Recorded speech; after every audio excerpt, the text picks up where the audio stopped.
नमस्कार, मी प्राध्यापक सपना उगले, जॉग्रफी हा विषय शिकवते।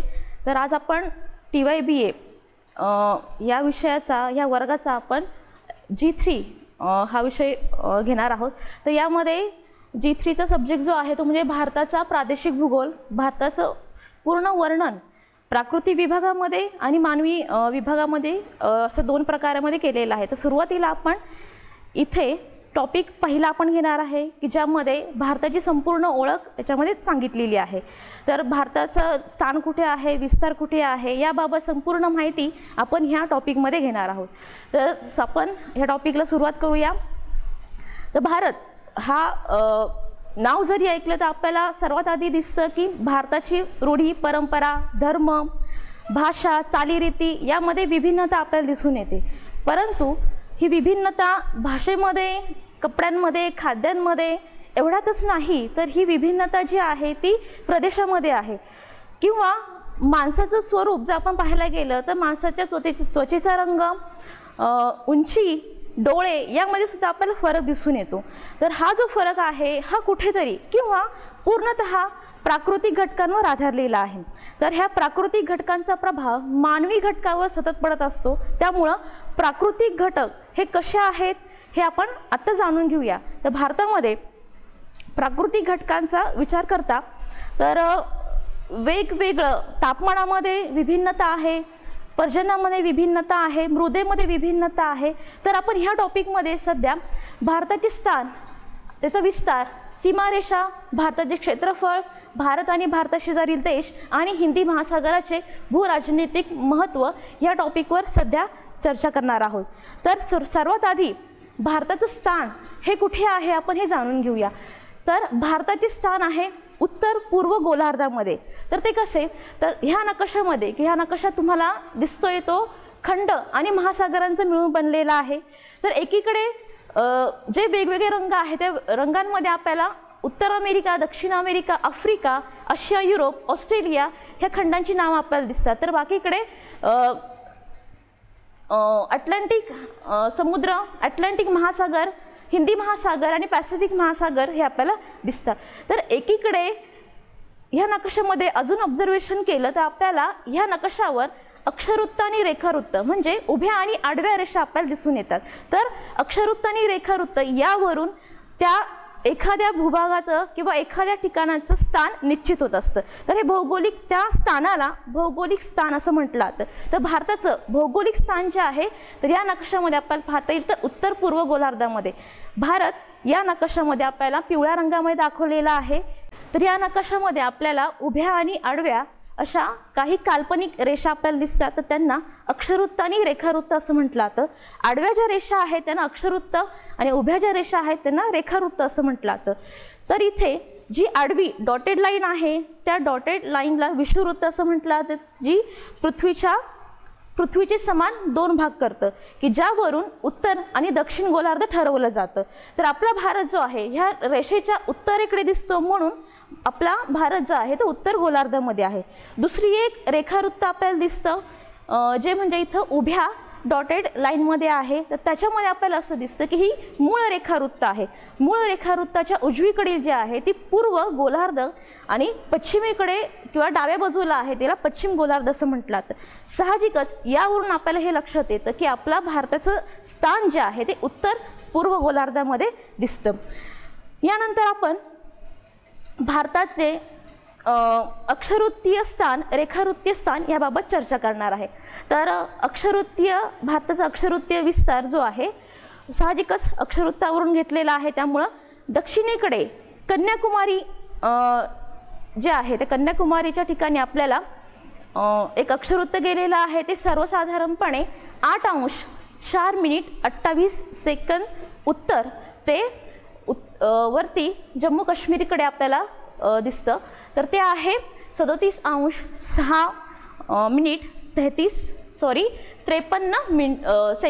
उत्तर हे अक्षरवृत्तीय विस्तार झाला। म्हणजे कन्याकुमारीपासून ते जम्मू काश्मीरच्या अगदी उत्तरेकडील भागापर्यंत जो संपूर्ण भाग आहे तो अक्षरवृत्तीय विस्तारामध्ये आपल्याला सांगता येईल।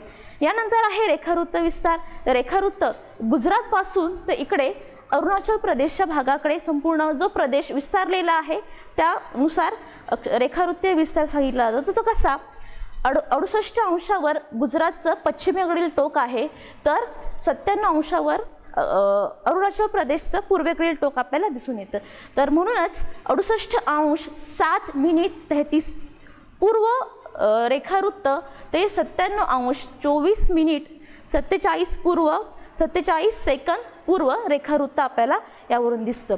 नंतर अजून एक उल्लेखनीय गोष्ट ह्याच्यामध्ये अशी की भारत ह्या मुख्य भूमी जी आहे ती कन्याकुमारीपर्यंत मुख्य भूमीचा भाग आहे, परंतु याच्याही पलीकडं म्हणजे जिथं अंदमान निकोबार बेटं आहे बंगालच्या उपसागरामध्ये ह्याच्याही पलीकडं आपल्याला ह्या भागामध्ये एक भारताचं शेवटचं पॉईंट दिसतं, ते आहे इंदिरा पॉईंट। त्यामुळं भारताचा अक्षवृत्तीय विस्तार जर पाहायला गेला तर 6 अंश 8 मिनिटं उत्तर ते 37 अंश 6 मिनिटं उत्तर हा अक्षवृत्तीय विस्तार आपल्याला दिसून येतो। पुढे भारतामध्ये 23.5 अंशावर 23.5 उत्तर अंशावर आपल्याला कर्कवृत्त गेलेलं दिसतं की ज्यामुळं भारताचे सर्वसाधारणपणे 2 समान भाग पडलेले आहेत। कर्कवृत्ताचं वैशिष्ट्य असं की यामुळे कर्कवृत्ताच्या उत्तरेकडील भाग जो आहे तो थंड आणि कोरड्या स्वरूपाचा किंवा त्याचं हवामान जे आहे थंड आणि कोरड्या स्वरूपाचं आहे, तर दक्षिणेकडे पाहायला गेलं उष्ण आणि दमट असं हवामान आपल्याला दिसून येतं। एकीकडे सूर्याची लंबरूप किरणं जी आहे ती कर्कवृत्तापर्यंत मर्यादित असतात की ज्यामुळं कर्कवृत्ताच्या दक्षिणेपर्यंतचा जो भाग आहे तो भाग संपूर्ण सूर्याच्या छायेखाली येतो। त्यामुळं हा जो भाग आहे तो उष्ण आणि दमट असं म्हटलं जातं। दमट कशावरून तर आपल्या भारताचा जो दक्षिणेकडील भाग आहे तो साधारणतः त्रिकोणी स्वरूपाचा आहे आणि त्रिकोणी स्वरूपाच्या दोन्ही बाजूला अरबी समुद्र आणि बंगालचं उपसागर आहे की ज्यामुळं भारताचं त्या ठिकाणाचं हवामान जे आहे ते उष्ण आणि दमट स्वरूपाचं बनलेलं आहे। तर हे कर्कवृत्ताचं वैशिष्ट्य आहे। दुसरं पुढची जी एकीकडे आपण पाहायला गेलं तर अक्षवृत्ताचा विचार करता 68 अंश गुजरातकडचं आणि 97 अंश हे अरुणाचल प्रदेशचा अक्षवृत्तीय विस्तार रेखावृत्तीय विस्तार आहे। तर ह्या दोन्ही भागामध्ये आपल्याला 2 तासाचं सर्वसाधारणपणे 2 तासांचं अंतर आपल्याला दिसून येतं। त्यामुळं दोन्ही भागाची एक मध्य प्रमाण वेळ ठरवण्याकरता 82.5 अंशाची पूर्व रेखावृत्त आपल्याला इथं दिसून येते की ज्यावरून भारताची प्रमाण वेळ निश्चित केलेली आहे। उत्तर प्रदेशामधील अलाहाबाद किंवा मिर्झापूर या 2 शहरांच्या जवळून काय ही रेखावृत्त गेलेली आहे की ज्यावरून भारताचं पूर्ण प्रमाण वेळ ठरवली जाते।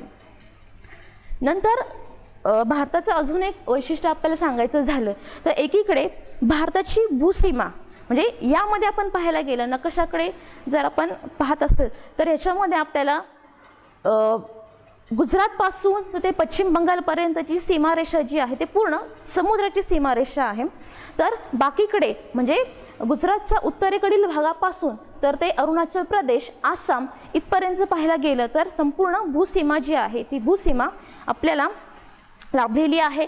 तर सर्वसाधारणपणे गुजरातपासून भारताची भूसीमा जी आहे गुजरातपासून तर ते अरुणाचलपासून प्रवेश करून बांगलादेश ते पश्चिम बंगालपर्यंतचा जो भाग आहे ती मोजली गेली तर सुमारे 15,200 किलोमीटर इतकी आपल्याला पाहायला मिळते।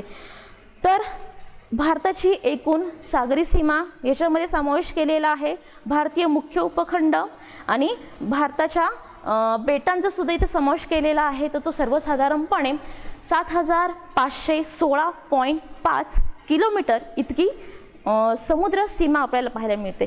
तर बेटं वगळता फक्त मुख्य भूमीची जर आपण सीमारेषा पाहिली तर ती 6,100 सर्वसाधारणपणे 6,100 किलोमीटर इतकी आपल्याला पाहायला मिळते। नंतर या नकाशामध्ये भारताची पूर्व पश्चिम आणि उत्तर दक्षिण लांबी आपण दर्शवलेली आहे। तर भारताची उत्तर दक्षिण लांबी ही सर्वसाधारणपणे 3,214 किलोमीटर असं आहे।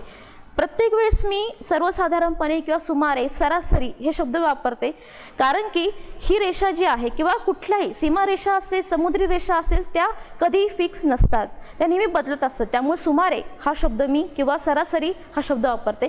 तर भारताची उत्तर दक्षिण लांबी सर्वसाधारणपणे 3214 किलोमीटर आहे. म्हणजेच जम्मू काश्मीरपासून ते कन्याकुमारीपर्यंतचा मुख्य भूमीची जी रेषा आपल्याला आहे ती आपल्याला 3214 किलोमीटर एवढी दिसून येते. तर पूर्व आणि पश्चिम ह्याची लांबी जी आहे, म्हणजे गुजरातपासून ते अरुणाचल प्रदेशचा जो भाग आहे, तर ती सर्वसाधारणपणे 2933 किलोमीटर इतकी आपल्याला पाहायला मिळते. तर हा नकाशा दाखवण्याचा उद्देश हा एकच की इथून पुढे आपण जे लेक्चर पाहणार आहोत किंवा भारताचा जो अभ्यास करणार आहोत, प्राकृतिकदृष्ट्या किंवा मानवी घटकाच्या माध्यमातून जो अभ्यास करणार आहोत, त्या घटकासाठी भारतातील विविध राज्य, घटक राज्य, त्यांच्या राजधान्या किंवा त्यांचं स्थान हे अभ्यासणं जास्त गरजेचं आहे. उदाहरणार्थ महाराष्ट्राचं स्थान भारतामध्ये कुठे आहे, त्याचबरोबर गुजरात, मध्य प्रदेश, छत्तीसगड, तेलंगणा आणि कर्नाटका, गोवा ही त्याच्या बाजूची राज्य आहेत, हे माहीत असणं गरजेचं आहे. कारण इथून पुढे जो आपण अभ्यास करणार आहोत, मग ती नदी प्रणालीचा असेल किंवा पठारांचा असेल, हिमाच्छादित प्रदेशांचा असेल, तर त्याचं स्थान कुठे आहे हे आपल्याला ह्या नकाशावरून लगेच समजतं. त्यामुळं तुमचा भारताचा नकाशा संपूर्ण पाठ असणं जास्त गरजेचं आहे. तर हा राजकीय नकाशा आहे. तर प्राकृतिकदृष्ट्या जर आपण पाहायला गेलं तर प्राकृतिक दृष्ट्या त्या नजरेतून भारताचा नकाशासुद्धा पाठ असणं गरजेचं आहे, की ज्यामध्ये हिमालयीन पर्वतांचा आणि मैदानांचा किंवा इतर प्राकृतिक घटकांचा अभ्यास केलेला आहे. तर या नकाशामध्ये एकीकडे भारताचं संपूर्ण वर्णन करता पाहायला गेलं तर एकीकडे आपल्याला डावीकडे, भारताच्या डावीकडे म्हणजे भारताच्या पश्चिमेकडे अरेबियन सी, अरबी समुद्र, पूर्वेकडे बंगालचा उपसागर आणि दक्षिणेकडे हिंदी महासागर आपल्याला पाहायला मिळतो. तर ह्या महासागराचं आंतरराष्ट्रीय व्यापाराच्या दृष्टिकोनातून फार महत्त्वाचं आहे, ते आपण पुढे पाहणार आहोत. दुसरं, ह्या भारताच्या उत्तरेकडे जी भूसीमा तुम्हाला मगाशी सांगितली, ते भूसीमा अनेक देशांना लाभलेली आहे. तर त्यामध्ये पाकिस्तान असेल, अफगाणिस्तान, चीन, नेपाळ, भूटान, म्यानमार आणि बांगलादेश, खाली श्रीलंका, अशा वेगवेगळ्या देशांना ही भूसीमा लाभलेली आहे. तर पुढच्या टॉपिकमध्ये पुढच्या स्लाईडमध्ये आपण त्याबाबतचा चर्चा करू. तर इथे भारताचं क्षेत्रफळ दाखवलेलं आहे. भारताचे क्षेत्रफळ म्हणजे जागतिक तुलनेमध्ये भारताचा इतर देशांमध्ये क्षेत्रफळाच्या दृष्टीने 7वा क्रमांक लागतं आणि सर्वसाधारणपणे तिचं क्षेत्रफळ 2.3% जगाच्या तुलनेत आपल्याला दिसून येतं. तर भारताचं क्षेत्रफळ जे आहे 32,87,263 चौरस किलोमीटर एवढं क्षेत्र आहे, की जे जागतिक किंवा जगाच्या तुलनेने 7व्या क्रमांकावर आहे. तर ह्या चार्टमध्ये आपल्याला पहिल्या क्रमांकाचं देश जो आहे त्याचा आकाराने इथं दिलेला आहे. तर इथे टक्केवारी दिलेली आहे. Russia, Canada, United state, China, Brazil, Australia आणि 7व्या क्रमांकावर आहे आपला भारत. की म्हणजे सिक्वेन्सनुसार आपण पाहायला गेलं तर भारताचा क्षेत्रफळाच्या दृष्टीने 7वा क्रमांक लागतो. या चार्टमध्ये आपण कळेलच आपल्याला किती टक्क्यांच्या प्रमाणामध्ये प्रत्येक देशांचं क्षेत्रफळ आहे. तर भारताचं 2.3% क्षेत्रफळ यामध्ये दाखवलेलं आहे. पुढं आपण प्रत्येक देशांचा भारताशी कसा संबंध आहे हे प्राकृतिकदृष्ट्या तर पाहणारच आहोत, परंतु थोडक्यात राजकीयदृष्ट्या भारत आणि इतर देशांची भारताचा संबंध कसा आहे ते आपण पाहणार आहोत. तर सर्वात आधी भौगोलिकदृष्ट्या आपण एक एक देश घेऊया. तर सर्वात पहिला जो देश आहे तो म्हणजे भारत आणि पाकिस्तान. भारताच्या वायव्येकडे पूर्व, पश्चिम, उत्तर, दक्षिण म्हणजे भूगोलाचा अभ्यास करताना साहजिकच या दिशा 8ही दिशा पाठ असणं गरजेचं आहे किंवा ते कसं समजून घेणं ते सुद्धा माहीत असणं गरजेचं आहे. तर भारताच्या वायव्येकडे पाकिस्तान हा देश आपल्याला दिसतो. तर या देशाला जम्मू काश्मीर, पंजाब, राजस्थान आणि गुजरात ह्या 4 राज्यांच्या सीमा लाभलेल्या आहेत आणि ह्या 2 देशांमधील सीमा रॅड क्लिफ लाईन ह्या नावाने ओळखली जाते. तर साहजिकच भारताचा आणि पाकिस्तानचा संबंध जर पाहायला गेलं तर शत्रुत्वाचा संबंध किंवा मैत्री अतिशय कमी आहे शत्रुत्व जास्त आहे या देशांमध्ये? तर कारण एक, तर सर्वात आधी प्राकृतिकदृष्ट्या भारत आणि पाकिस्तानचा संबंध कसा आहे ते सांगते. तर जम्मू काश्मीर यावरून सतत भारत आणि पाकिस्तानमध्ये वाद होत असतात. तर त्याचं भौगोलिक कारण असं की जम्मू काश्मीर हा नैसर्गिकदृष्ट्या प्राकृतिकदृष्ट्या अतिशय सुंदर आहे. तर ह्याच्यामध्ये आपण पाहायला गेलं तर नद्या किंवा तेथील सौंदर्य, जम्मू काश्मीरमध्ये अनेक हिमनद्या, उपनद्या, सिंधू नदी, तिच्या उपनद्या, अशा अनेक उपनद्या किंवा नद्या, बारमाही वाहणाऱ्या नद्या आहेत. आणि साहजिकच पाणी प्रश्नावरून सुद्धा ह्या दोन देशांमध्ये सतत वाद होत असतात. किंवा तसं पाहायला गेलं तर सिंधू नदी व तिच्या उपनद्या ज्या आहेत, भारतामध्ये ह्या नद्यांचं उगम होतं, परंतु पाकिस्तानामध्ये प्रवेश करून त्या पुढे अरबी समुद्राला जाऊन मिळतात. त्यामुळे पाणी वाटप असेल किंवा काश्मीरचं सौंदर्य असेल की ह्यामुळं तिथं नेहमी वाद होत असतो. दुसरा प्रश्न असा की धार्मिक कारणावरून सुद्धा त्या दोन एक देशामध्ये आणि भारतामध्ये सतत वाद होताना आपल्याला दिसतो. तर इथं दिलेलं आहे, स्वातंत्र्यानंतर खरं तर दोघांमधील संबंध जे आहे हे तणावपूर्वक निर्माण झालेलं आहे. तर त्याचं कारण असं आहे की युद्ध आणि आतंकवाद. आता इथे मी काही वर्ष दिलेलं आहेत की ह्याच्यामध्ये भारतावर संसदेवर झालेला हल्ला असेल, कारगिल युद्ध झालेलं असेल, किंवा 2008 मध्ये मुंबईवर ताजवर झालेला हल्ला असेल. तर ही अशी काही कारणं आहेत की ज्यामुळं ह्या दोघांचे संबंध किंवा ह्या दोघांचं शत्रुत्व कालांतराने वाढत चाललेलं आहे. तर पुढचा जो देश आहे तो आहे भारत आणि चीन. चीन जो आहे भारताच्या उत्तर आणि ईशान्येकडे, म्हणजे जम्मू काश्मीरच्या उत्तरेकडे आणि काही भागात आपल्याला ईशान्येकडे आपल्याला दिसतो. तर ह्या नकाशामध्ये आपण जर पाहायला गेलं तर जम्मू काश्मीर, हिमाचल प्रदेश, उत्तराखंड, सिक्कीम आणि अरुणाचल प्रदेश ह्या देशांच्या सीमारेषा आपल्याला इथे लाभलेल्या आहेत. तर भारत आणि चीन यामध्ये जी सीमारेषा आहे ती मॅकमोहन लाईन या नावाने ओळखली जाते. तर मॅकमोहन लाईन जी आहे भारत आणि चीनमध्ये, जिथं अरुणाचल प्रदेश आहे त्याच ठिकाणीच ही लाईन आखली गेलेली आहे. दुसरं, भारत आणि चीनचे असामान्य संबंध किंवा थोडक्यात शत्रुत्व संबंध आपल्याला दिसून येतो. तर कारण असं की सिक्कीम आणि अरुणाचल प्रदेशमध्ये सतत सीमावाद होत असतो.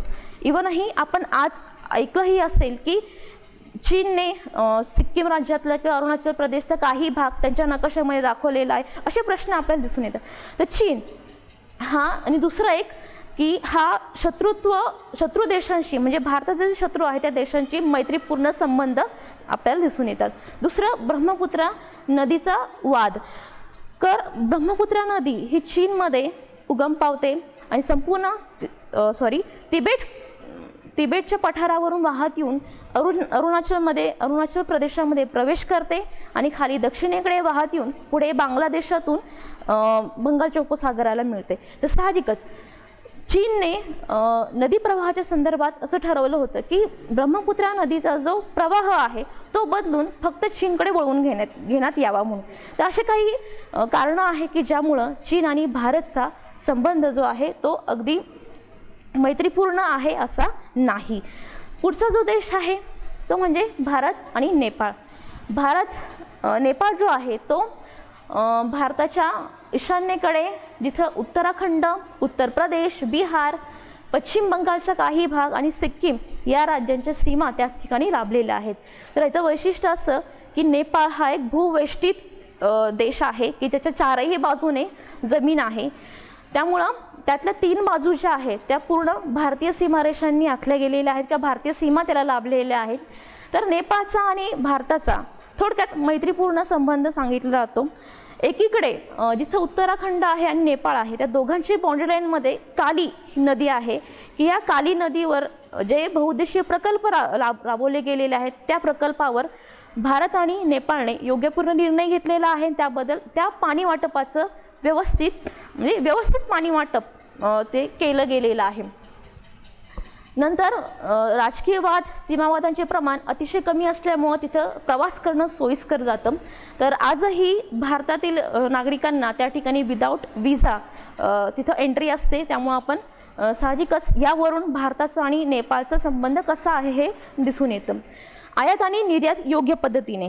मगाशीच तुम्हाला सांगितलं, नेपाळ हा देश कसा आहे, भूवेष्टित आहे, त्यामुळं आंतरराष्ट्रीय व्यापाराचं साधन म्हणजे एक हवाई मार्गाद्वारे.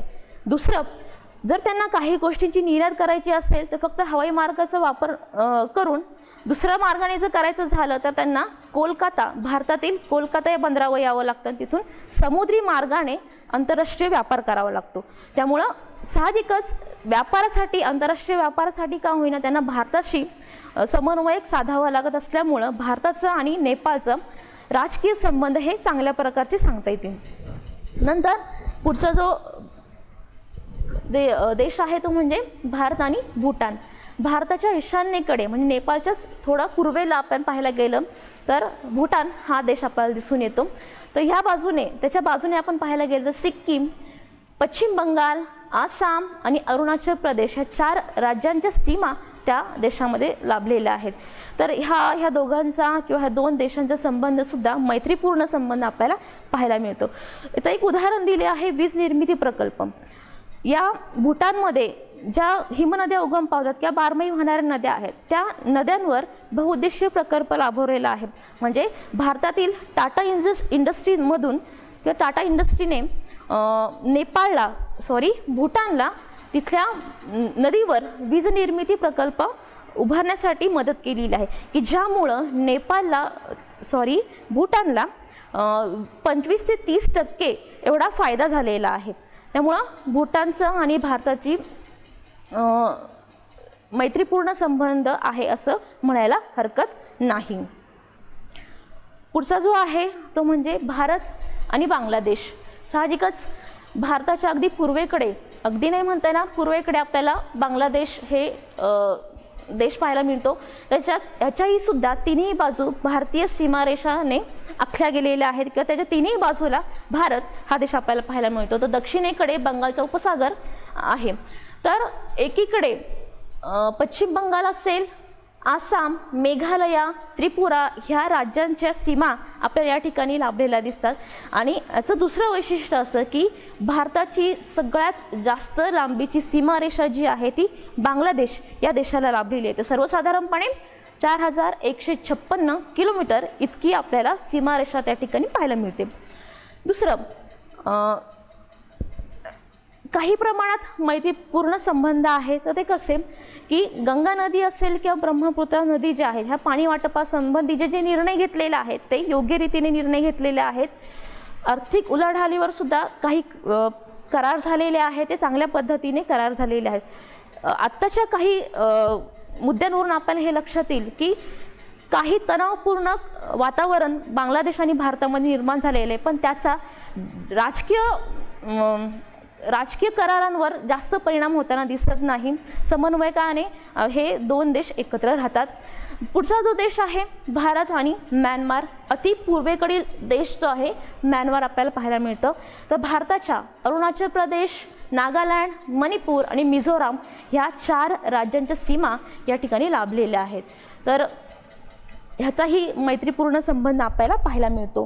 पुढचा जो देश आहे तो म्हणजे भारत आणि श्रीलंका. श्रीलंका एक बेट आहे की जे दक्षिणेकडे, भारताच्या दक्षिणेकडे हिंदी महासागराजवळ आपल्याला हे पाहायला मिळतं. एकीकडे अरबी समुद्र, एकीकडे बंगालचा उपसागर आणि दक्षिणेकडे हिंदी महासागर आपल्याला ह्या ठिकाणी पाहायला मिळतो.